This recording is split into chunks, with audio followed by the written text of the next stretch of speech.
Okay, hello everyone to the stand-up of day 6. So we had the weekend, have the first interim submission. So anyone who wants to share their stand-up, please let us know how is it going for you. If you have any issues or blockers or questions, go ahead. So so anyone who can speak or maybe also write instead, if you can. Sima? Yes, can you hear me? Yes, I can hear you. So thank you so much. Let me share my base code, and I've got some issues regarding to the data sets, especially the credit data sets. So let me share my screen.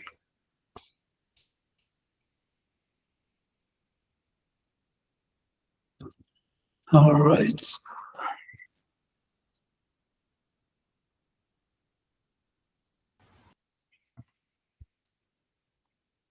Here's my progress so far. So I try to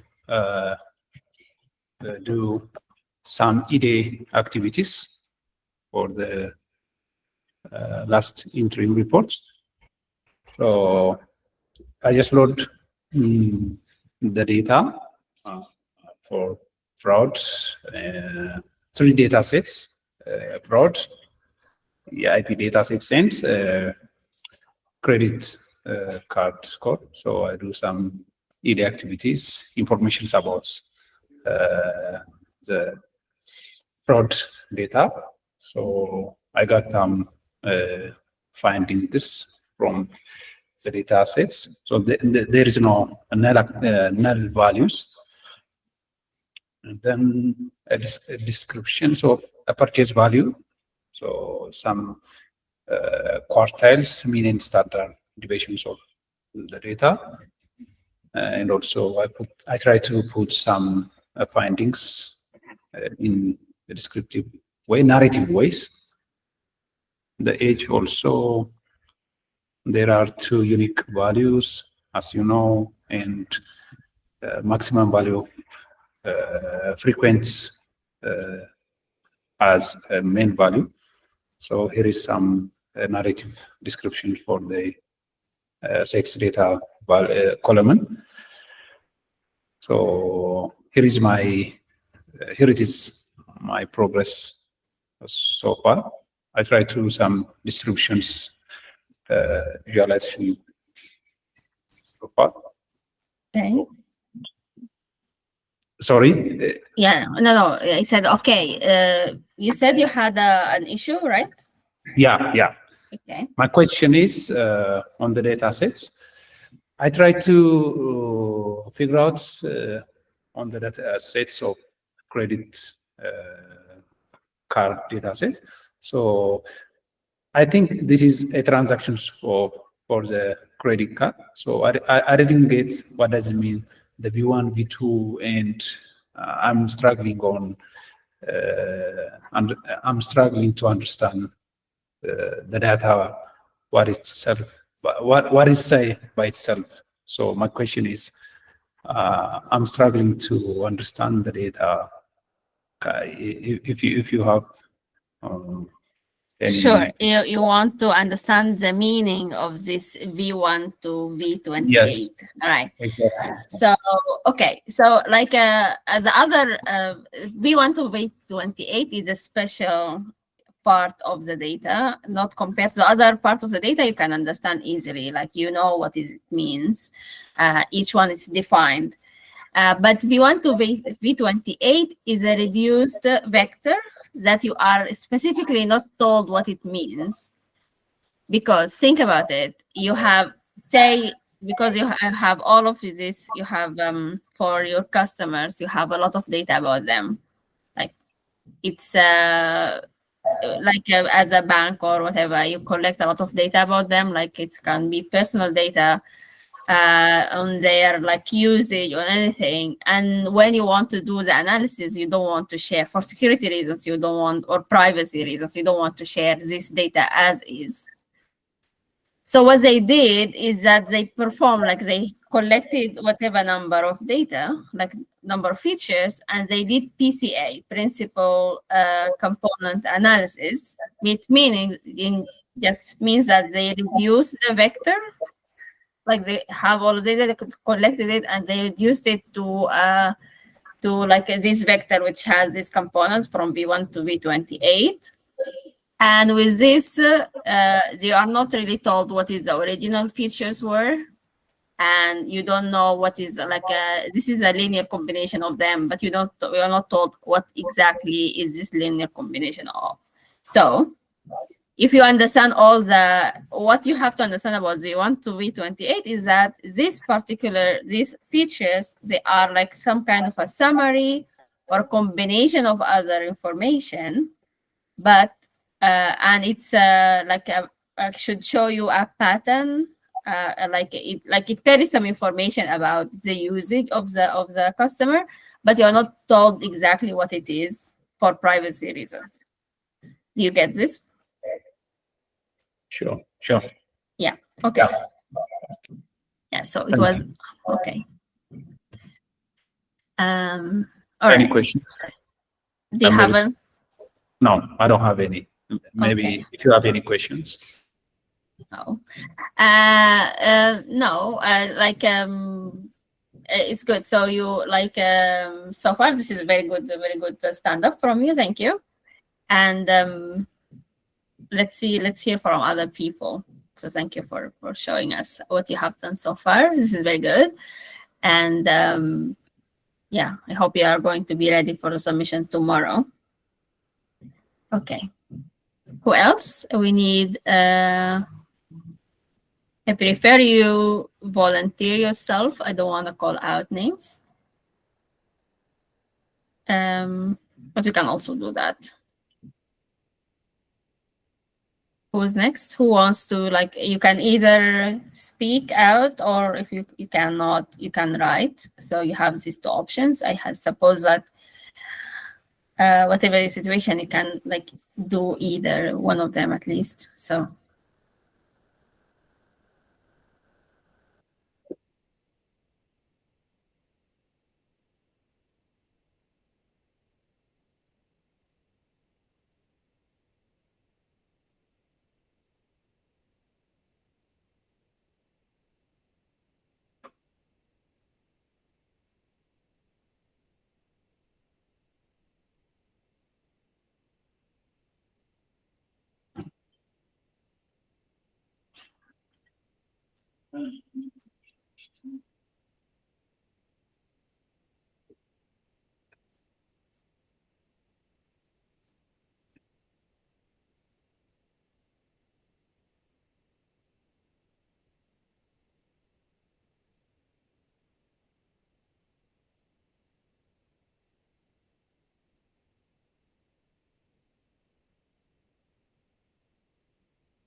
okay.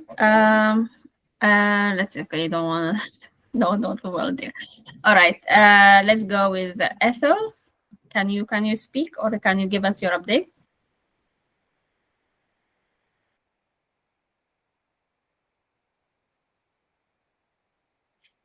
Ethel. Okay. And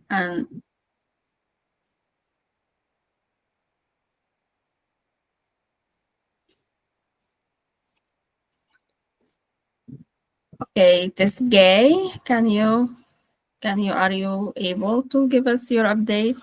Like share with us where you are and if you have any problems. ሰዓት ለመቆጠብ አካችሁ ካላችሁ እየሰማችሁ ከሆነ አንዳችሁ ጸጋዬ፣ ዋሲሁን፣ ገመቺስ፣ ምኞት፣ ማል፣ ኢቴል አንዳችሁ ሼር አድርጉንና የሰራችሁትን። Okay, so All right, let's see. This guy has said, cannot write right now. I have done that analysis processing part. I'm trying to train the model. Very good. So you don't have any blockers, I assume. And I'm going to, so Ethel, Mal, and um, Gamishis. I'm sorry if I'm like not good with the names, but yeah. So any one of you can please share your update with us, your stand up with us.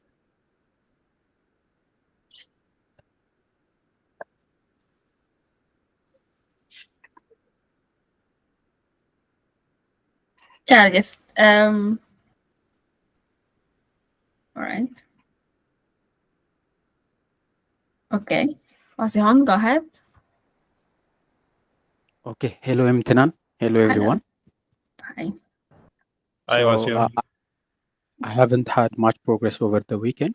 I have already done the EDA, and I'm trying to learn how I can use ML flow with the model training. So I'm trying to figure it out.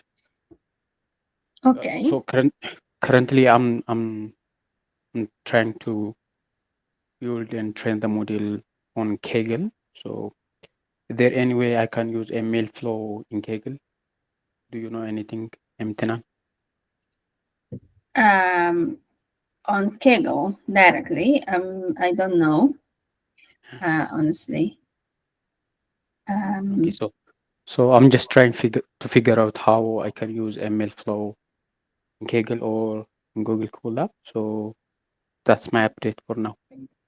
Okay, so all right, on Google Colab you can use MLflow directly, the same way you will use it, like the same way you use it in on locally or on VS Code. But with Kaggle, I'm not sure. Do they have maybe a different like model monitoring and a system like something similar to MLflow could be. Um, yeah, so like I'm not sure about Kaggle honestly, so I don't know about this in particular, but on Google Colab you can use it the same way. So like if you had this tutorial about MLflow, you can just apply it there. If you're facing any particular error or anything, you can just ask on Slack and you can work it out. Okay. Thank you, Imtinan. No problem. Thank you for sharing your update, your stand-up. Okay, Ethel has shared. So far, it's going well. I've done already task 1 and 2. Very good. I'm working on modernizing my code and more visualization. This is very good. Thank you for sharing, Ethel. Who's left? Who haven't shared? So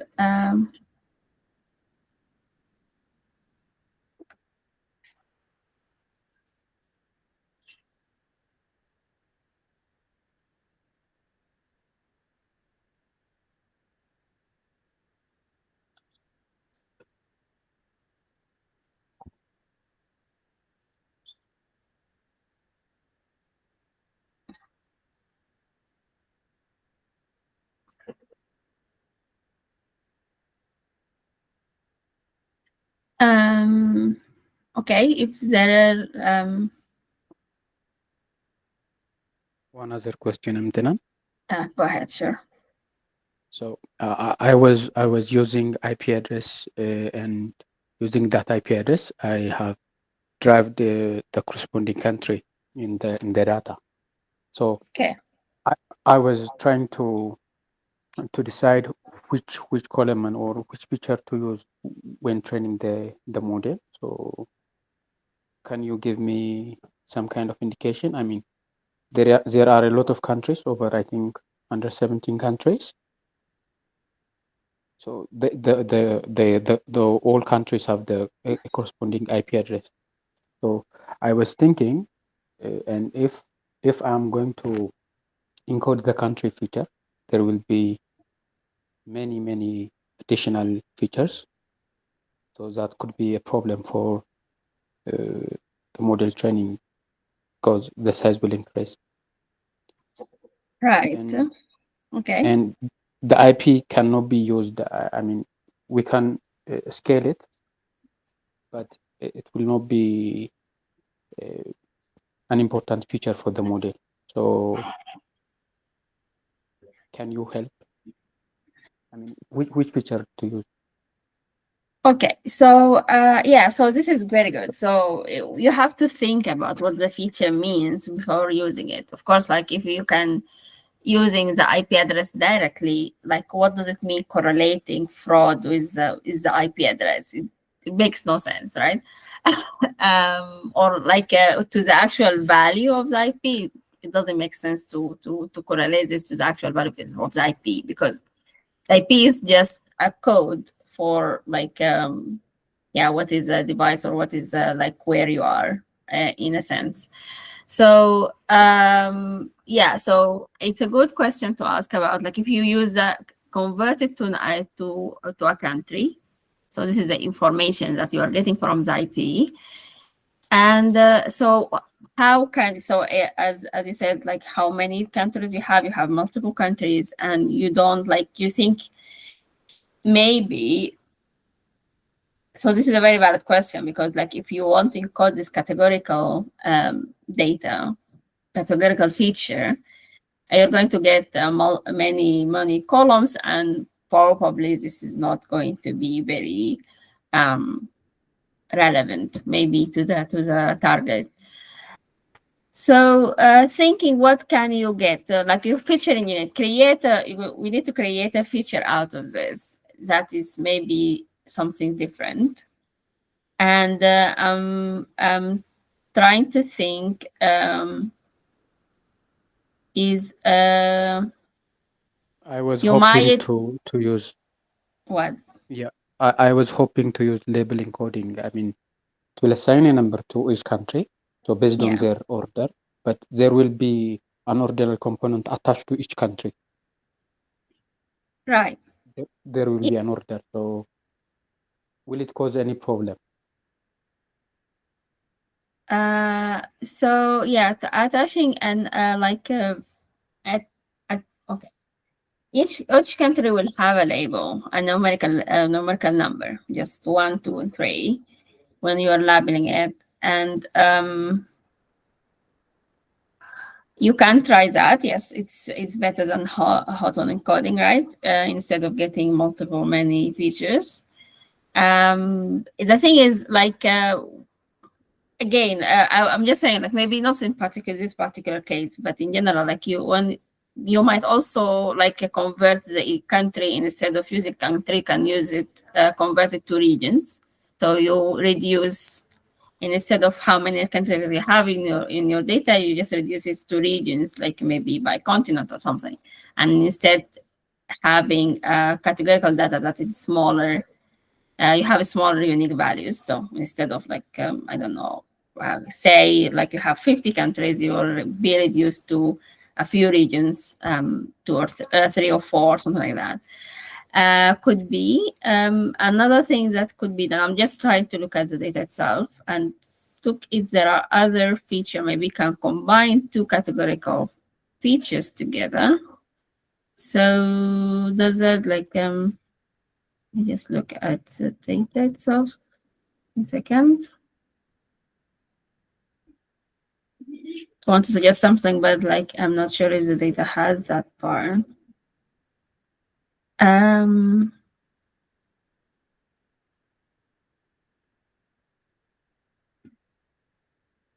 yeah, so no. So okay, so you only have as in location, you only have the country basically. So you don't have another thing, another categorical data that um that in the like have an indication to location besides that. So yeah, so what you have, like they have is good.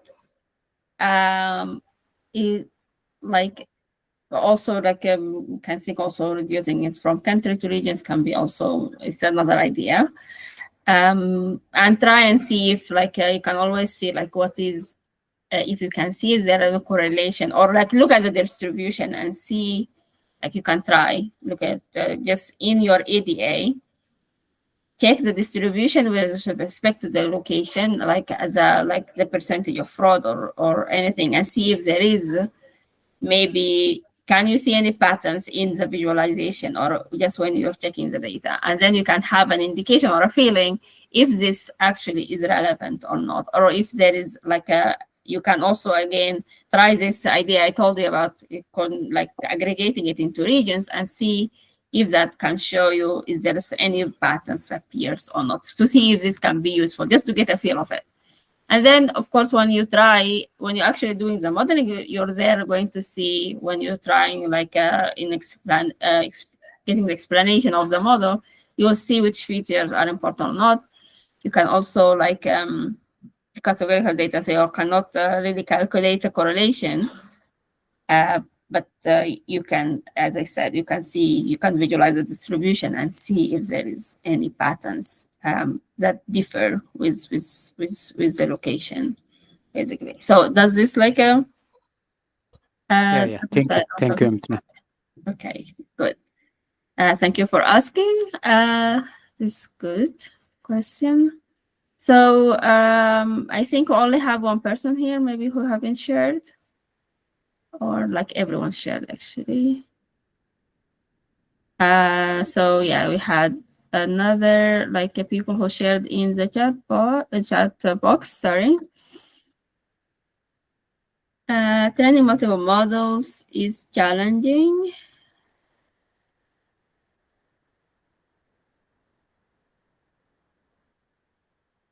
Okay, so yeah, so in Tiske Aboe, I'm not sure if I'm pronouncing it correctly, but okay, saying is that training multiple models is time consuming, making it challenging to identify the most suitable one. Additionally, managing outliers is complex since fraud is inherently rare and exhibit anomalous patterns. This is a good point. Okay, so like these are two good things to point. So yes, training models, depending on the kind of the amount of data you have and the kind of infrastructure you have, like what are you using? If you have using GPUs, you are working on, as we always say, like try to work on a Google Cloud, or if you like instead of training locally on your machine. But yeah, so trying multiple models, if it's too much, if it's taking too much of a time, there could be like, it's either like, yeah, it's the data, the model, it's normal to take time, but if it's taking too much, maybe there are some issues that can be, that can be like looked at. But if you cannot do all 7, depending on how time it take you, say there are 7, actually 8. Try as many as you can. That's like this is it's yeah, it is required, but like you cannot do more than you can available to you with your resources. About the yeah, and if you are facing any errors and stuff, just share, and we can also again work on it or get suggestions on how to handle it. Okay, so regarding the outliers, this is an important thing to notice, is that yes, outliers in which feature and in which what like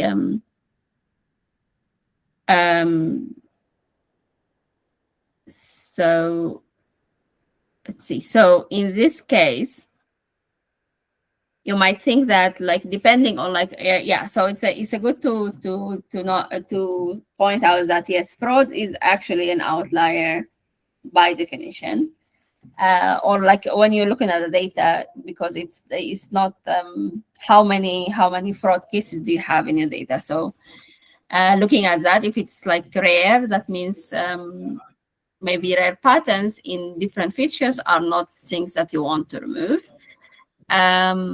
So instead of like handling outliers, is not always removing them, but sometimes you want to just scale, like scale your numerical values. So if you have outliers in numerical value, maybe scale them, normalize maybe instead, and such that like you kind of keep like, yes, so you know, you reduce the say, so there are like there are multiple ways to handle outliers. You don't always have to remove them, and also like see like if the outliers sometimes indicate a mistake instead of like just it can be a pattern that is just is an outlier, but it can be also a mistake. So it just you have to understand like what it means for your future. So this is a good point. You might not need to remove the outliers.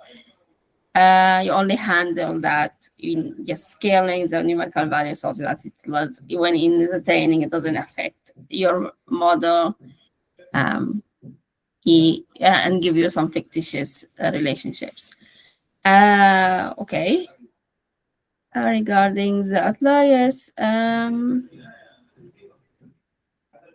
don't know if I hope that like what I said made sense to you. So the next contribution is like okay, they finished task 1 and 2. Very good. That's very good. Very good update. So is there any other someone want to contribute something you want to say, or to want to have any questions you want to ask? At the staggerers, the people who just arrived, do you have, or do you want to share your stand-up with us? Okay, go ahead.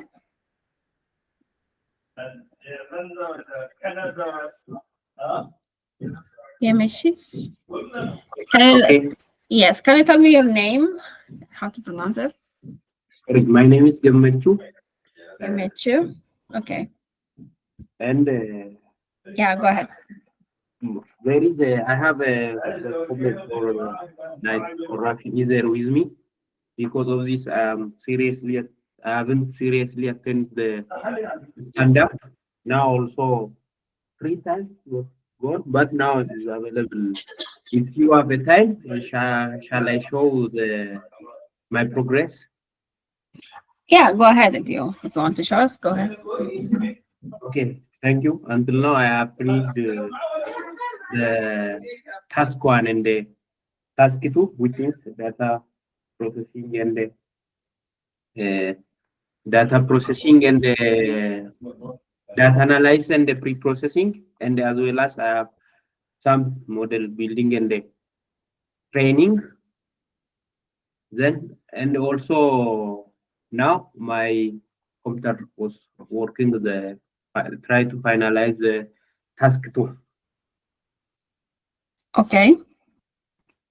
Okay, if you want, can I share the screen share? If you have a question to ask about your code or anything, you can. But otherwise, it's like it's not necessary really to share. Okay. Like it's fine, but just because we are out of time, we'll just maybe it's a good. I want to discourage you. It's good to share whatever you want to share, but like, do you have any blockers or questions? No. I haven't until now. I haven't. There is no blogger and there is no question with me. Okay, very good. So thank you for sharing your for stand up with us. So anyone else who wants to share, who want to ask a question?